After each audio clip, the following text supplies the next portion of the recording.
रहीम रबिशराह ली सदरी व यस्सिर ली अमरी वहलुल उक़दतम मिन लिसानी यफ़क़हू क़ौली। आज हम दौरा कुरान स्टार्ट कर रहे हैं अपना। सबसे पहले तो ये समझ लेते हैं कि हम दौरा कुरान करते क्यों हैं। असल में दौरा कुरान जो है ना, वो नबी पाक सल्लल्लाहु अलैहि वसल्लम की सुन्नत है। आप सल्लल्लाहु अलैहि वसल्लम हर साल हज़रत जिब्रील अलैहिस्सलाम के साथ जो है दौरा कुरान किया करते थे, और आखिरी साल में आप सल्लल्लाहु अलैहि वसल्लम ने 2 दफ़ा दौरा कुरान किया। कुरान मजीद सॉरी हदीस में हम पढ़ते हैं, नबी पाक सल्लल्लाहु अलैहि वसल्लम ने फरमाया, खैरुकुम मन तअल्लमल कुरान व अल्लमा, तुम में से बेहतरीन इंसान वो है जो कुरान सीखे और सिखाए। फिर हदीस में हम ये भी पढ़ते हैं कि जिससे अल्लाह खुश होता है उसे दीन की भलाई यानी कि दीन का फहम अता किया जाता है। जो ये किताब पढ़ता है इससे बरकतें नाजिल होती हैं। कुरान मजीद को शिफा भी कहा गया है, मतलब उन बीमारियों के लिए शिफा है जो उनके सीनों में है। हमारे सीनों में क्या बीमारियां हैं, ठीक है, हम कैसे दुनिया के पीछे भागते हैं। अल्लाह ताला ने हमें पहले नफ्स दिया, फिर कहा कि जहाद बिन नफ्स जो है वो अफजल जहाद है। तो हमारे ये जो दिल की जितनी भी बीमारियां हैं ना, उसका इलाज जो है वो कुरान में है। तो जब ये सीनों में आ जाता है ना, तो हमारे दिल की बीमारियां भी कम हो जाती हैं, बल्कि तकरीबन खत्म हो जाती हैं। रमजान और कुरान का आपस में क्या ताल्लुक है, मैं इन शॉर्ट आप लोगों से बात करूंगी कि रमजान असल में एक प्रैक्टिस का महीना होता है, और इस महीने की बरक़ात बहुत ज्यादा है। पहली बात ये कि इसमें कुरान नाजिल हुआ है, ठीक है, और फिर इस महीने में अल्लाह ताला ने हम पे रोजे फर्ज किए हैं कुछ दिन के लिए। और क्यों रोजा हम पे क्यों फर्ज किया गया, ताकि हम तकवा इख्तियार कर सकें, ठीक है। तो तकवा के हसूल के लिए असल में हमने रोजे रखने, और आज हमने अब जो कुरान खोलना है, अब हमने देखना है, तो वो क्यों देखना है। कुरान को खोलते हुए आपने 2-3 पॉइंट्स हमेशा याद रखने हैं, जो कि अभी भी हम जरूर करेंगे। कुरान पढ़ते हुए 3 पॉइंट्स लिख लें। नंबर 1, रोजाना अपनी डायरी पे ये आपने लिखना है, फिर अपने आप को चेक करना है, ठीक है। जो भी हम मेजर पॉइंट्स पढ़ेंगे हम उसको डायरी पे लिखेंगे, क्योंकि मकसद क्या है तकवा का हसूल, मकसद क्या है तज़किया नफ्स, के मुझे अपनी करेक्शन करनी है, मुझे लोगों की करेक्शन नहीं करनी। सबसे पहले मुझे अपने आप को देखना है और अपने आप की करेक्शन करनी है। नंबर 2, मैं क्या कर रही हूँ, मैं जो कर रही हूँ क्या वो मेरा रब मुझसे चाहता है। अब हमने नफसी नफसी नहीं करना कि मेरा नफ्स मुझसे क्या चाहता है। अब हमने ये देखना है, प्रैक्टिस जो करनी है हमने इस महीने में, कि मेरा रब मुझसे क्या चाहता है। और हम कुरान सीखने के बाद या सुनने के बाद हम इससे क्या हासिल कर रहे हैं। तो हम यहाँ कुरान से अपना अमल बदलने के लिए आए हैं, ठीक है। अब आप देखें कि नबी पाक सल्लल्लाहु अलैहि वसल्लम की अहदीस से ये साबित है। आप सल्लल्लाहु अलैहि वसल्लम ने फरमाया, हदीस का मफहूम है, जो लोग अल्लाह की मजालिस में मशगूल होते हैं उन पर सकीनत उतरती है, रहमत उन्हें ढांप लेती है, फरिश्ते उन्हें घेर लेते हैं, और अल्लाह उनका जिक्र अपने पास मौजूद फरिश्तों में करते हैं।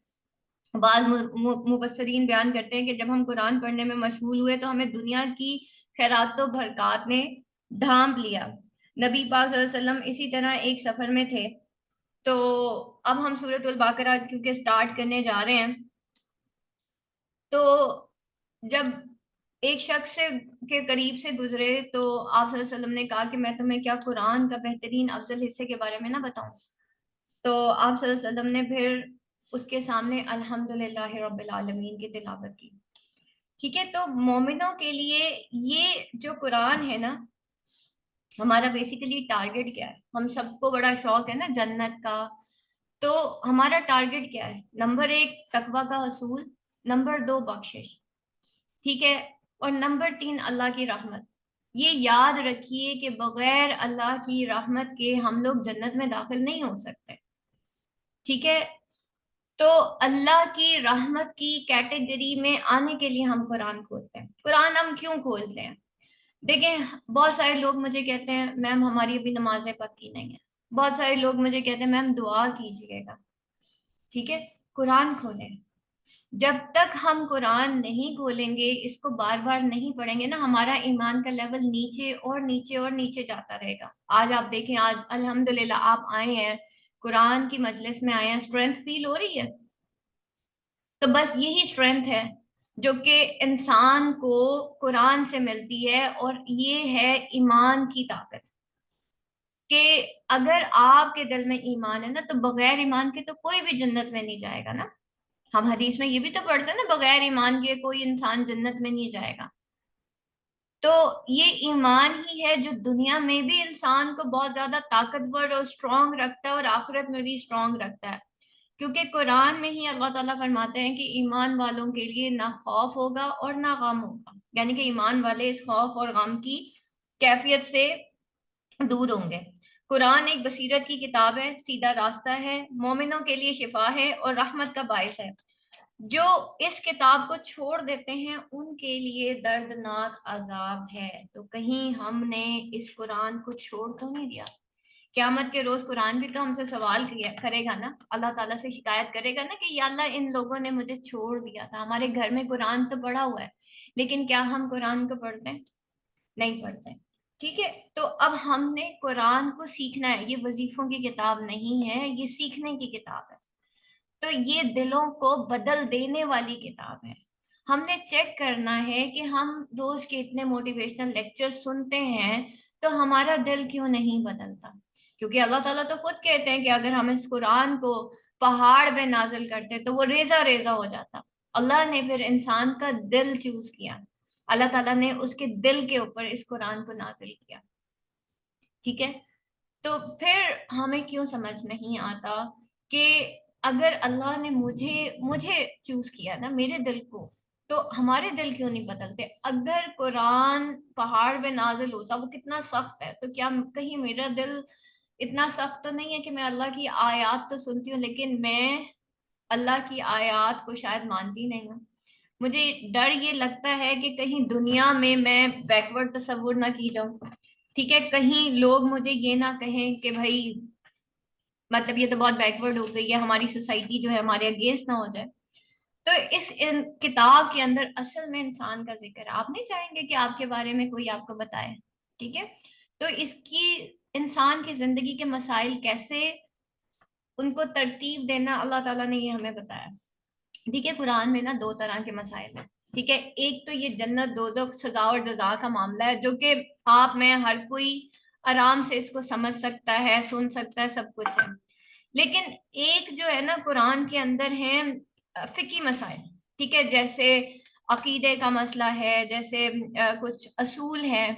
ٹھیک ہے, اب ان اصول کو سمجھنے کے لیے نا آپ کو فقہ پڑھنی پڑتی ہے, اور آپ کو کسی نہ کسی معلم کی ضرورت ہوتی ہے. ٹھیک ہے, کسی حد تک پڑھیں, خود ضرور پڑھیں, لیکن جہاں احکامات, قوانین, قواعد, اسلامی اصول کی بات آتی ہے نا, تو وہاں پہ پھر ہمیں جو ہے کہیں نہ کہیں معلم کی ضرورت پڑتی ہے.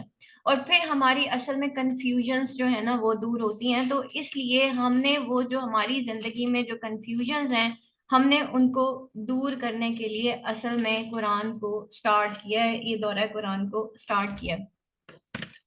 اچھا جی, اس کے بعد ہم دیکھتے ہیں کہ رمضان میں کیا کیا ہے. نمبر 1, نزول قرآن کی خوشی ہے. ٹھیک ہے, دورہ قرآن کی خوشی ہے, اور علم ملنے کی خوشی ہے. پہلی جو وحی نازل ہوئی وہ کیا تھی؟ اقرا بسم ربک الذی خلق, پڑھ اپنے رب کے نام سے جس نے تجھے پیدا کیا. پہلی وہی ہے نا. تو اللہ تعالیٰ نے 3 دفعہ نبی پاک صلی اللہ علیہ وسلم سے کہا کہ اقرا. حضرت جبریل علیہ السلام نے 3 ٹائمز نبی پاک صلی اللہ علیہ وسلم سے کہا کہ اقرا. آپ صلی اللہ علیہ وسلم نے کہا میں امی ہوں. تو پھر حضرت جبریل علیہ السلام نے نبی پاک علیہ وسلم کے دل کو زور سے بھینچا تھا اور سینے کو بھینچا تھا, اور پھر کہا تھا اقرا بسم ربک الذی خلق, پڑھ اپنے رب کے نام سے. ٹھیک ہے, یعنی کہ ہر وہ علم جو ہے وہ جو آپ کو اللہ کی پہچان دیتا ہے نا, اصل میں وہی اصل علم ہے. ٹھیک ہے, اللہ نے منع نہیں کیا کہ آپ دنیاوی علم حاصل نہ کریں, لیکن جو اعلی علم ہے نا وہ وہی ہے جو اقرا بسم ربک الذی خلق میں ہمیں پتہ چلتا ہے. پڑھ اپنے رب کے نام سے جس نے تجھے پیدا کیا. تو سب سے پہلے ہمیں اویئرنیس کس کی آتی ہے؟ جب ہم پڑھتے ہیں قرآن کو اپنے رب کے نام سے. تو ہم قرآن کو سٹارٹ کہاں سے کرتے ہیں؟ ہم کرتے ہیں بسم اللہ الرحمن الرحیم.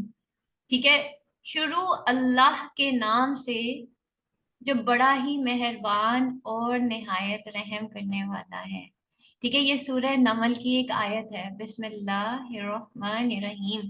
اور اس کے بعد نبی پاک صلی اللہ علیہ وسلم نے اس دعا کو، ٹھیک ہے، اس آیت کو ہر کام کرنے سے پہلے بسم اللہ الرحمن الرحیم، شروع اللہ کے نام سے. یعنی کہ ہمارا ہر کام اللہ کے نام سے شروع ہوتا ہے، اور ہم یہ مانتے ہیں کہ وہ بہت رحمان اور بہت رحیم ہے. ٹھیک ہے، تو آج ہم کس کے ساتھ شروع کر رہے ہیں؟ ہم اللہ کے نام کے ساتھ شروع کر رہے ہیں، جو کہ بہت ہی رحمان اور بہت رحیم ہے. ٹھیک ہے، شروع کرتے ہیں جی. الحمدللہ رب العالمین. اچھا جی، دورہ قرآن میں نا ایک اور چیز ہے کہ نبی پاک صلی اللہ علیہ وسلم نے فرمایا تھا نا کہ قیامت کے روز جو ہے انسان کے دل میں جتنا قرآن جو ہے وہ سٹور ہوگا، وہ اتنا ہی اوپر جو ہے وہ چڑھتا جائے گا. تو کیا ہوگا کہ قرآن پڑھتے جاؤ اور درجات پر چڑھتے جاؤ. اب ہم نے دیکھنا ہے کہ ہمارا لیول جو ہے ان درجات تک پہنچا بھی ہے کہ نہیں. حضرت عائشہ رضی اللہ عنہ فرماتی ہے کہ بلا شبہ جنت کے درجات کی تعداد آیت قرآنی پر ہوگی. ٹھیک ہے، اب ہمیں پرابلم کیا ہے؟ ہمیں دین میں شکوک و شبہات کی پرابلم ہے کہ ہمیں دین کے معاملے میں شک ہے.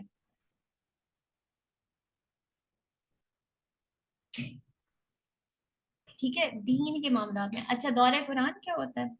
دورہ قرآن میں نے آپ نے بیٹا میرے خیال ہے تھوڑا سا لیٹ جوائن کیا. میں نے ابھی سٹارٹ میں بتایا تھا کہ آپ صلی اللہ علیہ وسلم ہر سال دورہ قرآن کیا کرتے تھے حضرت جبریل علیہ السلام کے.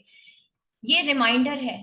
دورہ قرآن میں پورے ایک مہینے کے اندر آپ صلی اللہ علیہ وسلم قرآن کو دوبارہ سے سیکھا کرتے تھے، پڑھا کرتے تھے، گو تھرو کیا کرتے تھے. قرآن بار بار پڑھنے والی کتاب ہے. قرآن کا مطلب کیا ہے؟ الفرقان کہتے ہیں، فرق کرنے والی کتاب، حق و باطل. ٹھیک ہے، کیا ہمیں حق اور باطل کے بارے میں پتہ ہے؟ ٹھیک ہے، کیا ہمیں صحیح اور غلط کے بارے میں پتہ ہے؟ یا میرا صحیح اور غلط وہ ہے جو میرے حساب سے ٹھیک ہے؟ ٹھیک ہے، یا ٹریڈیشن کے حساب سے ٹھیک ہے، یا اللہ کے حساب سے ٹھیک ہے؟ تو حق و باطل اصل میں یہ قرآن کی ٹرمینالوجی ہے. تو فرق کرنے والی کتاب ہے نا، تو اس لیے ہم قرآن کو جو ہے وہ جو ہے ڈیورنگ رمضان جو ہے اس کو کمپلیٹ کرتے ہیں. روز کا ہم ایک پارہ کریں گے اور روز انشاءاللہ کمپلیٹ ہو جائے گا. ٹھیک ہے، چلیے جی آگے چلتے ہیں. بسم اللہ الرحمن الرحیم. سورۃ الفاتحہ یہ مکی صورت ہے. سب سے پہلے یہ چیز سمجھ لیں کہ مکی صورت کیا ہوتی ہے اور مدنی صورت کیا ہوتی ہے. مکی صورتیں وہ صورتیں ہیں جو ہجرت سے پہلے نازل ہوئی ہیں، اور مدنی صورت وہ صورتیں ہیں جو ہجرت کے نبی پاک صلی اللہ علیہ وسلم کی ہجرت کے بعد نازل ہوئی ہے. سورۃ الفاتحہ ترتیب نزولی کے حساب سے جو ہے یہ 5ویں صورت ہے، اور جو یہاں پہ لکھا بھی ہوا ہے، ٹھیک ہے، 5ویں صورت ہے. یہ 5 نمبر لکھا ہوا ہے نا. لیکن اگر اس کو دیکھا جائے مکمل صورت کے حساب سے تو یہ پہلی صورت ہے. فاتحہ کا مطلب ہے کھولنے والی. تو سب سے پہلی صورت ہے. فاتحہ کے معنی ابتدا کے ہیں، آغاز کے بھی ہیں. اسے فاتحۃ الکتاب بھی کہا گیا ہے. ٹھیک ہے، چابی بھی کہتے ہیں اس کو. ٹھیک ہے، اور اس کو ام الکتاب، ام القرآن، السبع المثانی، یعنی کہ 6 جو آیتیں ٹوٹل 7 بسم اللہ کو ملا کے بن جاتی ہیں. تو القرآن العظیم، الشفا، الرقیہ، الدم بھی کہا جاتا ہے. حدیث قدسی میں ہے کہ میں نے صلاۃ نماز کو اپنے اور اپنے بندے کے درمیان تقسیم کر دیا. ٹھیک ہے، سورۃ الفاتحہ کا نصف حصہ، جس سے یہاں پر جو ہے نماز سے مراد فاتحہ ہے. ٹھیک ہے، اور حمد و ثنا ہے. ٹھیک ہے، اس کا نصف حصہ جو مطلب ہم پڑھتے ہیں سورۃ الفاتحہ، اس کا نصف حصہ حمد و ثنا ہے، اور اس کی رحمت و ربوبیت اور عدل بادشاہ کے بیان میں ہے.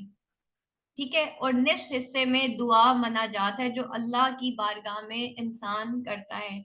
یہ قرآن کی وہ پہلی صورت ہے جو مکمل نازل ہوئی. عبادت بیسیکلی ہوتی کیا ہے؟ اپنی تمام خواہشات کو اللہ کا تابع کرنا. تو بیسیکلی یہ ہم اپنی نماز میں پڑھتے ہیں، بار بار پڑھتے ہیں. اور کیوں پڑھتے ہیں؟ کیونکہ ہم مانتے ہیں کہ اللہ ایک ہے اور ہمیں اس کی عبادت کرنی ہے. اور نبی پاک صلی اللہ علیہ وسلم نے فرمایا کہ اس شخص کی نماز نہیں جس نے سورۃ الفاتحہ نہیں پڑھی. ایک حدیث میں لا الہ الا اللہ کو افضل الذکر کہا گیا اور الحمدللہ کو افضل الدعا کہا گیا. یعنی کہ بہترین دعا جو ہے وہ سورۃ الفاتحہ ہے. اللہ تعالیٰ نے یہ پہلی دعا ہے جو ہمیں سکھائی ہے، اور اس کے جواب میں اللہ نے پورا قرآن نازل کیا. ٹھیک ہے، تو اب ہم نے اس کو دیکھنا ہے کہ اللہ تعالیٰ نے، دیکھیں، پہلی دعا تو ہمیں سکھا دی. اور انسان کے لیے جب انسان اللہ تعالیٰ سے دعا کرتا ہے نا ہدایت کی، تو اللہ تعالیٰ خود بندے کو جواب دیتا ہے کہ میرے بندے نے مجھ سے جو مانگا میں نے اس کو دے دیا. ٹھیک ہے، تو یہ ساری چیزیں جو ہیں ہمیں اب سورۃ الفاتحہ میں جو ہے وہ ملیں گی. سورۃ الفاتحہ جو ہے اس میں اللہ تعالیٰ نے جو 5 دفعہ اس کے اندر جو ایک اللہ تعالیٰ نے اپنا انٹروڈکشن دیا ہے نا، تو اللہ تعالیٰ کے 5 نام آئے ہیں. ٹھیک ہے، الرب سب سے پہلے، ٹھیک ہے، الرب اللہ، الرحمن، الرحیم اور المالک. ٹھیک ہے، رب 40 ٹائم سے زیادہ اللہ تعالیٰ نے قرآن میں جو ہے رب کا ورڈ یوز کیا ہے. ٹھیک ہے، قیامت کے روز ہم سے یہ سوال ہوگا کہ من ربو کا، تیرا رب کون ہے. رب اس ذات کو کہتے ہیں جس کو بھی ہم مانتے ہیں اور جس کی ہم مانتے ہیں. ہم اللہ کو تو مانتے ہیں لیکن ہم اللہ کی نہیں مانتے. کتنی نافرمانی کرتے ہیں ہم اللہ تعالیٰ کی. تو اللہ تعالیٰ کو اپنا یہ نام اتنا پسند ہے، مطلب باقی سارے نام صفاتی ہیں لیکن یہ اللہ تعالیٰ کا پرسنل نیم ہے. جب ہم اللہ تعالیٰ کو کہتے ہیں نا ربی، اے میرے رب، اللہ تعالیٰ کو بندے پہ بہت پیار آتا ہے. تو اس لیے ہم جب بھی کوئی دعا مانگتے ہیں نا تو ہم رب کہہ کے مانگتے ہیں. چلیے جی شروع کرتے ہیں. الحمدللہ رب العالمین، تمام تعریفیں اللہ کے لیے ہیں. الرحمن الرحیم، جو تمام جہانوں کا مالک ہے. مالک یوم الدین، مالک ہے بدلے کے دن کا. ایاک نعبد و ایاک نستعین، ہم تیری ہی عبادت کرتے ہیں اور تجھی سے مدد مانگتے ہیں. اہدنا الصراط المستقیم، ہمیں سیدھا راستہ دکھا. صراط الذین انعمت علیہم غیر المغضوب علیہم ولا الضالین، آمین. اور پھر ہم کیا اللہ تعالیٰ سے مانگتے ہیں کہ یا اللہ ہمیں ہدایت عطا فرما ان لوگوں کا راستہ جن پر تو نے انعام کیا، نہ کہ ان لوگوں کا راستہ جو کہ غضب ہوئے یا جن پر جو مغضوب ہو گیا. اللہ تعالیٰ کو ایسے لوگ پسند نہیں ہیں جو کہ نافرمان ہیں، جو کہ دین کو جان بوجھ کے پس پشت ڈال دیتے ہیں. اللہ تعالیٰ نے ان کو مغضوب اور ضالین کا. سب سے پہلے تو یہاں پہ یہ سمجھ لیں کہ اللہ تعالیٰ نے سب سے پہلے ہمیں یہ بتایا ہے کہ تمام تعریفیں اس رب کے لیے ہیں جو تمام جہانوں کا مالک ہے. ٹھیک ہے، تو تمام تعریفیں ہمارے لیے نہیں ہیں. ہم تھوڑے سے کامیاب ہوتے ہیں تو پھر ہم کیا کرتے ہیں، ہم کہتے ہیں یہ تو میری وجہ سے ہوا ہے. ہم تو یہ مانتے ہی نہیں ہیں. آج آپ اور میں اس قرآن کی محفل میں بیٹھے ہیں نا، تو ہماری ایفرٹس اتنی شاید نہیں ہوگی. ہم نے تو ابھی صرف اللہ کے راستے پہ، کیونکہ جب آپ اللہ کے راستے پہ صرف ایک قدم اٹھاتے ہیں نا تو اللہ دوڑ کے آپ کی طرف آتا ہے، لیکن قدم پہلے آپ نے اٹھانا ہے. تو آج اب اگر ہم یہاں پہ ہیں نا، ہم اپنے اعمال کی وجہ سے بالکل نہیں ہیں. یہ تو اللہ کا احسان ہے کہ اللہ نے ہمیں چنا ہے، اپنی محفل کے لیے چنا ہے. تو تمام تعریفیں اس رب کے لیے ہیں جو تمام جہانوں کا مالک ہے. اور اب ہم نے اللہ تعالیٰ سے یہ بھی دعا کرنی ہے کہ یا اللہ اب ہمیں اس پہ قائم رکھنا. ہم نے دعا کرنی ہے کہ یا اللہ اس پورے دورہ قرآن میں نا ہمارے لیے آسانی پیدا کرنا کہ ہم اس کو کنٹینیو کر سکیں اور اس کو سمجھ سکیں. اور جو قرآن کا ایک ایسنس ہے، کیونکہ قرآن جو ہے تدبر اور تفکر کرنے والوں کے لیے ہدایت ہے، سب کے لیے ہدایت نہیں ہے. پھر اللہ تعالیٰ کہتے ہیں کہ میں رحمان بھی ہوں اور میں رحیم بھی ہوں. ٹھیک ہے، رحمان تو مہربان کو کہتے ہی ہیں کہ بہت اللہ بہت رحم. دیکھیے اللہ تعالیٰ نے 99% جو رحمت اپنے پاس رکھی ہے، 1% جو ہے نا وہ دنیا کو دی ہے. وہ جو ماں کی محبت ہے نا وہ اپنے بچے سے جو کرتی ہے، جس کی اللہ تعالیٰ مثال دیتے ہیں، وہ جسٹ 1% ہے جس کی وجہ سے یہ دنیا قائم ہے. تو اللہ تعالیٰ 99% زیادہ ہم سے محبت کرتا ہے. اب آپ رحیم جو ہے نا، رحیم سپرلیٹو ڈگری ہے، یعنی کہ اس حد تک محبت کرتا ہے کہ یعنی کہ اس کا کوئی ثانی کوئی نہیں ہے، اتنی محبت. آپ کو میں چھوٹی سی ایک مثال دوں گی کہ اللہ کتنا رحیم ہے. دیکھیں حدیث میں آتا ہے نا کہ جب بندہ ایک نیکی کا ارادہ کرتا ہے تو اللہ تعالیٰ فرشتے کو کہتے ہیں کہ اس کے ابھی اس نے نیکی نہیں کی انسان نے، اللہ تعالیٰ کہتے ہیں اس کے حصے میں ایک نیکی لکھ دو. ابھی میں نے ارادہ کیا، فار ایگزامپل میں نے ارادہ کیا میں نے دورہ قرآن اٹینڈ کرنا ہے. ٹھیک ہے، اللہ نے میرے حصے میں دورہ قرآن کی نیکی لکھ دی. اب میں گئی ہوں یا نہیں گئی، ایک نیکی اللہ تعالیٰ نے مجھے دے دی، حالانکہ میں نے وہ نہیں کی، میں نے تو صرف سوچا تھا. اس کے بعد اللہ تعالیٰ جب ہم وہ نیکی کر لیتے ہیں اللہ تعالیٰ اس کا 10 گنا زیادہ ثواب دے دیتے ہیں اور پچھلے گناہ مٹا دیتے ہیں ہمارے. تو کیا یہ رحمت نہیں ہے؟ اللہ تعالیٰ ہم جیسے جیسے نیکیوں کی طرف آتے ہیں پچھلے گناہ ریموو ہو رہے ہیں ہمارے, ادھر سے 10 گنا زیادہ بڑھتی چلی جا رہی ہے. یہ جو قرآن کی ہم ایک ایک آیت ایک ایک حرف کے اوپر کتنا ثواب ہے, کیا یہ اللہ کی رحمت نہیں ہے؟ اللہ تو چاہتا ہے کہ ہم جو ہے نا وہ جنت میں چلے جائیں. مجھے لگتا ہے ہم نہیں چاہتے کہ ہم جنت میں جائیں, ہم اتنی نافرمانی اللہ تعالیٰ کی کرتے ہیں. پھر انسان نا گناہ کا ارادہ کرتا ہے تو اللہ تعالیٰ تب تو نہیں فرشتے کو کہتے ہیں کہ اس کے ذمے ایک گناہ کر دو, لکھ دو, ٹھیک ہے. وہ تب تک ایک گناہ نہیں لکھا جاتا جب تک انسان گناہ کر نہیں لیتا, لیکن نیکی کے معاملے میں اللہ تعالیٰ ایسے ہمارے ساتھ کرتا ہے. تو کیا وہ رحمان نہیں ہے؟ کیا وہ رحیم نہیں ہے؟ وہ ہم سے کتنا پیار کرتا ہے. ہمیں اپنے اللہ پہ یہ پکا یقین ہونا چاہیے کہ میری زندگی میں اگر کچھ بھی برا ہو رہا ہے نا وہ اللہ کے حکم سے ہو رہا ہے, کیونکہ قرآن میں بھی اللہ تعالیٰ یہی کہتے ہیں کہ ہم نے فرعون کو بنی اسرائیل پر مسلط کر دیا تاکہ ہم ان کو آزما سکیں. آزمائش کے لیے, آپ کو پیور کرنے کے لیے اللہ آپ کو مشکل میں ڈالتے ہیں, چھوٹا امتحان دیتے ہیں, چھوٹے چھوٹے شیر آپ کی زندگی میں آتے ہیں کیونکہ آگے جا کے بڑے شیروں سے آپ نے مقابلہ کرنا ہوتا ہے, ٹھیک ہے. پھر اب بہت سارے لوگ کہتے ہیں, اب بہت سارے لوگ نا صرف اللہ کی رحمت پہ ہی اکتفا کرتے ہیں کہ ہم چاہے جتنی مرضی برائی کریں, ہم چاہے جتنی مرضی بے حیائی کریں, ہم چاہے جتنی مرضی جو ہے نا وہ زندگی جیسی مرضی گزار دیں, اللہ تو رحمان ہے. بہت سارے لوگ اس رحمان اور رحیم کو اس طرح بھی لیتے ہیں. پھر آگے جا کے اللہ تعالیٰ اسی چیز کو بیلنس کرتے ہیں. اللہ کہتے ہیں میں بدلے کے دن کا مالک بھی ہوں, سزا اور جزا کا معاملہ بھی میرے ہاتھ میں ہے. کیا علم والے اور بغیر علم والے برابر ہو سکتے ہیں؟ ٹھیک ہے, کیا عبادت کرنے والا اور بغیر عبادت کرنے والا برابر ہو سکتے ہیں؟ جب آپ کو دنیا کے ایگزامز میں بغیر محنت مشقت کے جزا نہیں ملتی تو آپ کو آخرت میں کیسے ملے گی؟ ٹھیک ہے. تو اب اللہ تعالیٰ ہمیں بیلنس آؤٹ کر کے کہہ رہے ہیں کہ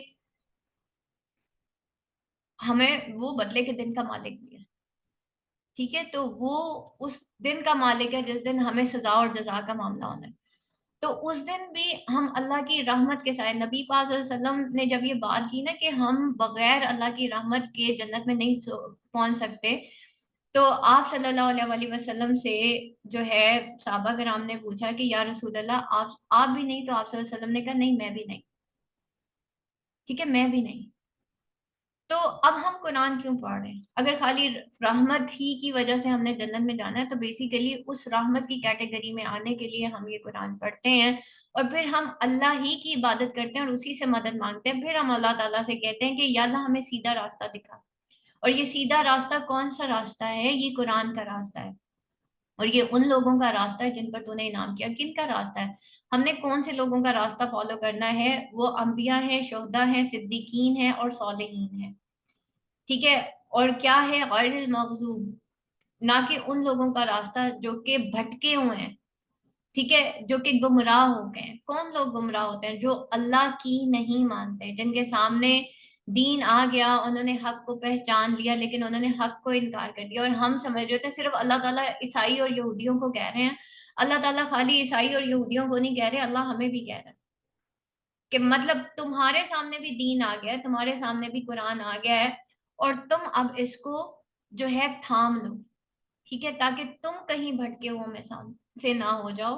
اور اب ہم اس دعا کے ساتھ جب ہم کہتے ہیں نا اہدنا الصراط المستقیم, تو حدیث میں آتا ہے کہ اللہ جب ہم نماز کے دوران بھی کہتے ہیں نا اہدنا الصراط المستقیم, تو اللہ کہتا ہے کہ میرے بندے نے مجھ سے جو مانگا میں نے وہ اس کو دے دیا.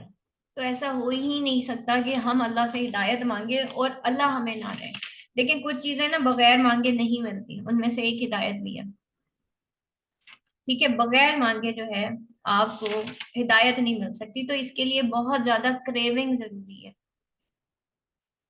تو اب دیکھیں اللہ تعالیٰ کی رحمت کیا ہے. اگر تم اتنے گناہ کرو کہ آسمان تک پہنچ جائے پھر ان پر نادم ہو تو اللہ تمہارے گناہ بخش دے گا, ٹھیک ہے. تو اس سے زیادہ بڑی رحمت کیا ہوگی؟ لیکن توبہ یہ نہیں ہے کہ جی آج میں نے توبہ کر لی, اللہ ہماری نیتیں بہت اچھے سے جانتا ہے, ٹھیک ہے. تو آگے جا کے اللہ تعالیٰ بتائیں گے کہ یہ لوگ سمجھتے ہیں کہ یہ ہمارے مومنین کے ساتھ مذاق کر رہے ہیں, بلکہ اللہ ان کے ساتھ مذاق کر رہے ہیں, ٹھیک ہے. تو توبہ کا مطلب یہ ہوتا ہے کہ پلٹ جانا, اس طریقے سے استغفار کرنا کہ دوبارہ وہ آپ نے نہیں गुनाह करना।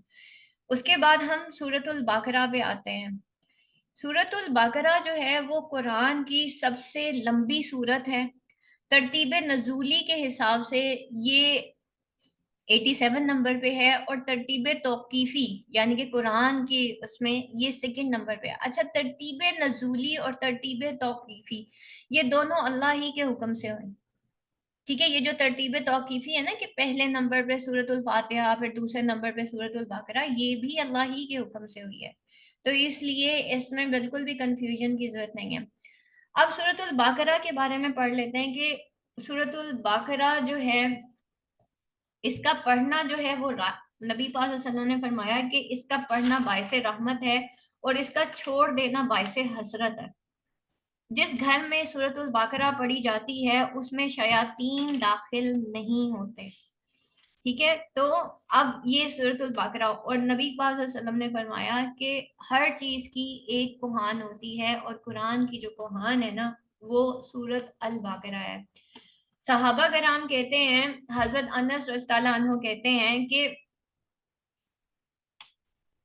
जब जिस इंसान ने, मतलब जो भी सहाबी कहते हैं कि जो भी सूरतुल बकरा पढ़ लेता था ना, सूरतुल बकरा को सीख लेता था, तो हम उसको समझते थे कि ये बहुत ही कोई मतलब पढ़ा लिखा कोई आलिम इंसान है।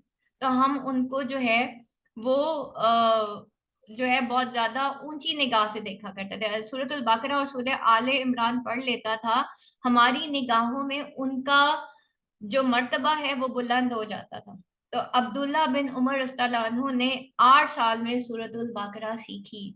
तो हमें कुरान सीखने का कहा गया, खास तौर पे सूरतुल बकरा और सूरह आले इमरान, इन दो को सीखने का हुक्म है, क्योंकि इन दोनों के अंदर कुरान मजीद में इन दो सूरतों में राउंड अबाउट कोई 87% अहकाम है जो इसके अंदर है।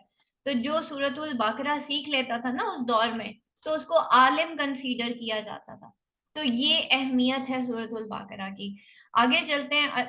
बिस्मिल्लाहिर्रहमानिर्रहीम, अलिफ लाम मीम ज़ालिकल किताबु ला रैब फीह हुदल लिल मुत्तकीन। ये वो किताब है जिसमें कोई शक नहीं है। अलिफ लाम मीम हरूफ मुकत्ताआत में से है। ठीक है, और इनका जो मामला है वो अल्लाह के साथ है। ठीक है, ये अल्लाह बेहतर जानता है कि इनके मीनिंग्स क्या हैं, और जिनके मीनिंग्स हमें अल्लाह ने नहीं बताया उनमें हमने नहीं पढ़ना। तो जालिकल किताबु ला रैब फीह, ये वो किताब है जिसमें कोई शक नहीं है। देखिए, हर बुक जो होती है हम क्यों पढ़ते हैं? फॉर एग्जाम्पल, हम दुनियावी किताब क्यों पढ़ते हैं? ठीक है, हम इसलिए पढ़ते हैं क्योंकि हमें लगता है ये हमें कामयाब कर देगी। ऐसे ही है, हमें लगता है कि मास्टर्स की डिग्री कंप्लीट करने से, पीएचडी की डिग्री कंप्लीट करने से हम कामयाब हो जाएंगे। ठीक है, वो किताबें पढ़ने से हम कामयाब हो जाएंगे। अल्लाह ताला हमें कह रहे हैं, अब अल्लाह ताला हमें चाह रहे हैं कि हम कामयाब हो जाएं, तो अल्लाह ताला हमें क्या कह रहे हैं कि ये वो किताब है, इसमें कोई शक नहीं है।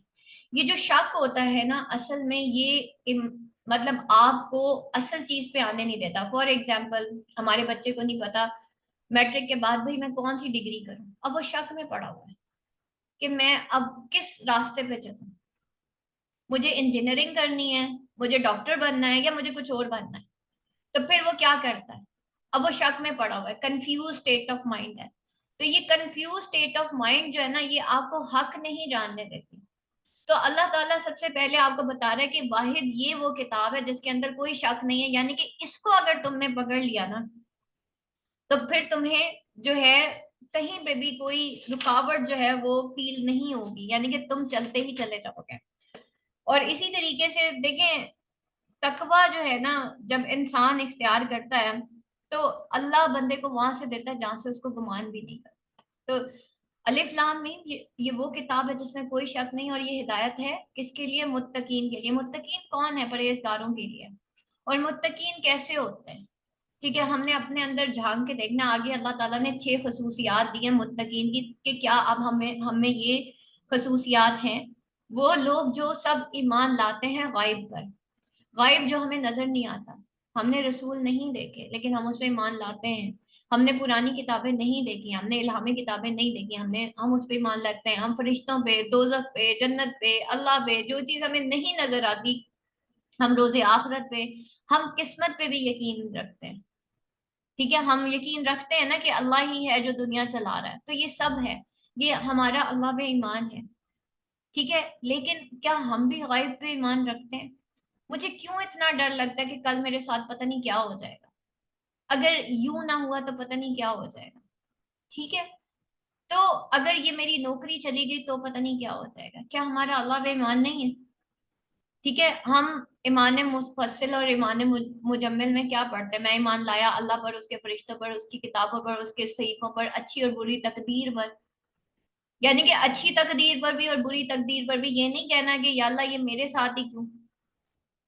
ठीक है, तो हम किस पे ईमान लाते हैं? हम गायब पर ईमान लाते हैं। मुत्तकीन की पहली निशानी ही ये है कि वो पक्का ईमान रखता है गायब को, गायब पर, और वो कायम रखते हैं नमाज। नमाज पढ़ने का हुक्म नहीं है, नमाज को कायम रखने का हुक्म है।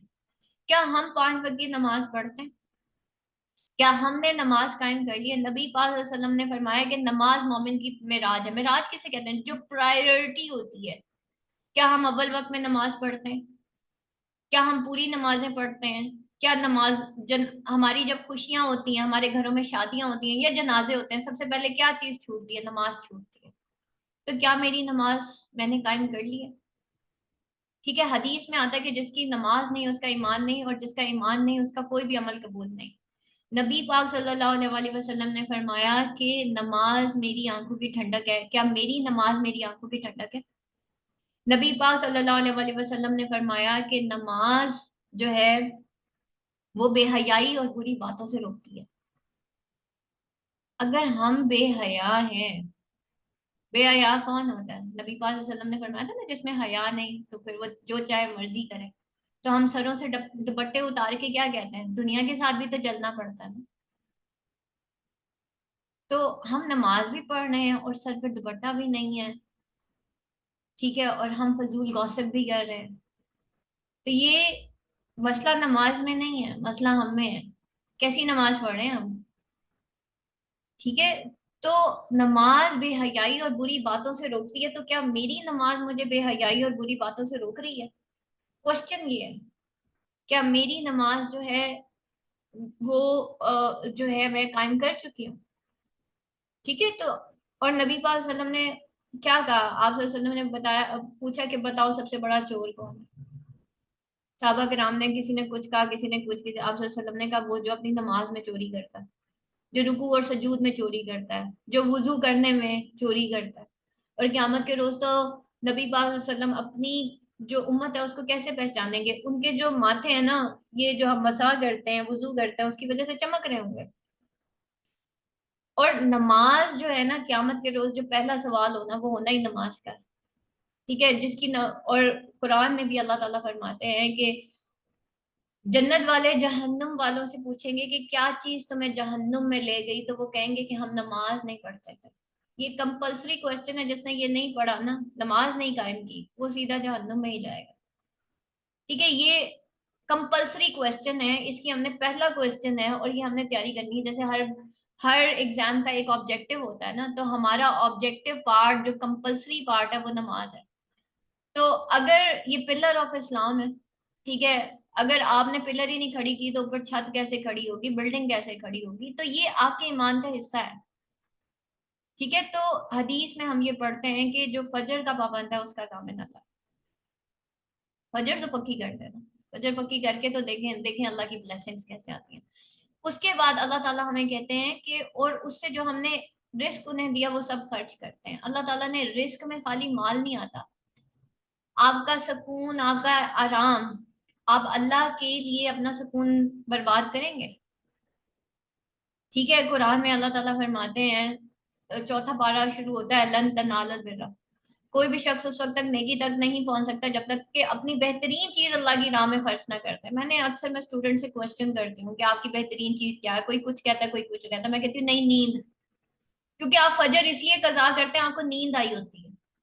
आप फजर इसलिए कजा कर देते हैं क्योंकि आपकी हड्डियों में दर्द होता है। आप फजर इसलिए कजा करते हैं क्योंकि आपके जिस्म में दर्द होता है। मुझे ये बताएं, जब बच्चे को भूख लगती है आधी रात को, माँ उठ के बनाती है कि नहीं बनाती, चाहे उसकी हड्डियों में दर्द है या नहीं है? ठीक है, चाहे उसने नींद की गोली खाई है या नहीं खाई, चाहे वो उसको 104 बुखार है या नहीं है, क्या वो अपने बच्चे के लिए वो खाना नहीं बनाती? हम सारी औरतों को जरा अपने अंदर जरा झांक के देखें, कैसे हम अपनी फैमिली पे मरते हैं, है या नहीं है? तो हमारे लिए अल्लाह प्रायोरिटी है या फैमिली प्रायोरिटी है?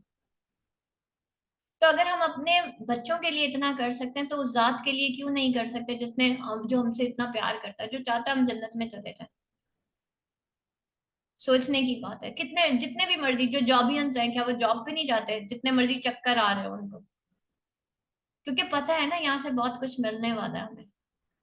लेकिन क्या हमें अल्लाह पे यकीन नहीं है कि अल्लाह हमें बहुत कुछ देने वाला है? तो यहाँ पे फिर ईमान की बात आ गई ना, तो हमने खर्च क्या करना है? हमने अपना वक्त लगाना है। ठीक है, आप सिर्फ माल ना देखें कि मैंने इतना सदका कर दिया, क्या आप वक्त अल्लाह के रास्ते पे लगाते हैं? क्या आपने अपनी औलाद को अल्लाह के रास्ते पे लगाया है?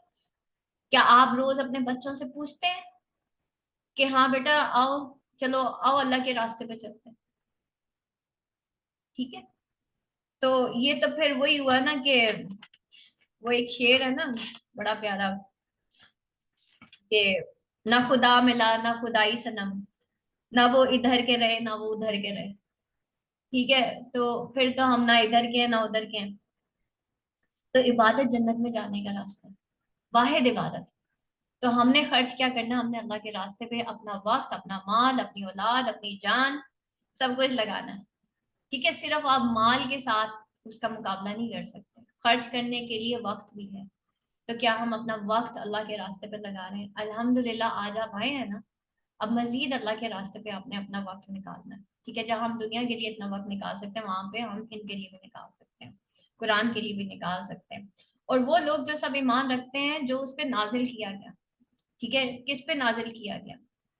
आप सल्लल्लाहु अलैहि वसल्लम की तरफ। वमा उन्जिला वमा उन्जिला मिन कब्लिक, और जो नाजिल किया गया आपसे पहले, आपसे सल्लल्लाहु सल्लल्लाहु अलैहि वसल्लम से पहले क्या नाजिल किया गया? जो पुरानी किताबें हैं, इल्हामिक, देखें, ईसाई यहूदियों को नहीं मानते, यहूदी ईसाई को नहीं मानते। मुसलमान की खूबी ये है कि ये उम्मत वसत है। हम हर नबी पे ईमान लाते हैं, हम हर किताब पे ईमान लाते हैं, हम हर रसूल पे ईमान लाते हैं। ठीक है, तो वबिल आखिरत हम यूकिरून, और आखिरत पर वो सब यकीन रखते हैं। देखिए, जब तक हमारे दिमाग में एग्जाम का कॉन्सेप्ट नहीं होगा ना कि कल पेपर होना है, तो हम तैयारी भी तो नहीं करते ना। क्या हमें याद है कि मेरा जो है एग्जाम होना है, मैंने अल्लाह के सामने खड़े होना है? सोचें अभी मौत आ गई, मैं अल्लाह के सामने खड़ी हूँ, तैयारी है? अगली सांस का पता तो नहीं है ना, कितनी यंग डेथ्स हो जाती हैं, लोग सुबह उठते हैं तो सांस ही नहीं होती, खत्म। अब वो सीधे डायरेक्ट अल्लाह के सामने हाजिर हुए होंगे, अंदाजा करें अगर मैं उसकी जगह हूँ। ठीक है, मैं कभी कभी ना दुनिया को, अपने घर को देख के ये सोचती हूँ कि कभी मैं यहाँ पे नहीं हूँ। तो लगता है ये सब ड्रामा है ना, ये जिस जगह पे मैं हूँ ना, क्योंकि असल में मुझे कहीं और हो जाना है, ये इस जगह पे तो मुझे रहना ही नहीं है। तो कितना अजीब सा लगता है ना, हम अपने बच्चों को छोड़ के एक दिन यहाँ से चले जाएंगे। ठीक है, हम ये दुनिया, ये माल, ये औलाद, ये सब छोड़ के चले जाएंगे, और वही लोग हिदायत पे अपने जिनके पास, और वही जो है मुफलिहून है, कामयाब होने वाले हैं, जिनके अंदर ये 6 क्वालिटीज है ना, यही मुत्तकीन है, यही फलाह पाने वाले हैं, यही कामयाब होने वाले हैं। बेशक जिन्होंने कुफर किया, बराबर है उन पर कि आप उन्हें डराएं या ना डराएं, वो सब ईमान नहीं लाएंगे। कहीं हम इस कैफियत में तो नहीं होंगे कि हमारे सामने कुरान की आयत पढ़ी जाती हैं, हम उनको डराते भी हैं, लेकिन हम डरते ही नहीं है।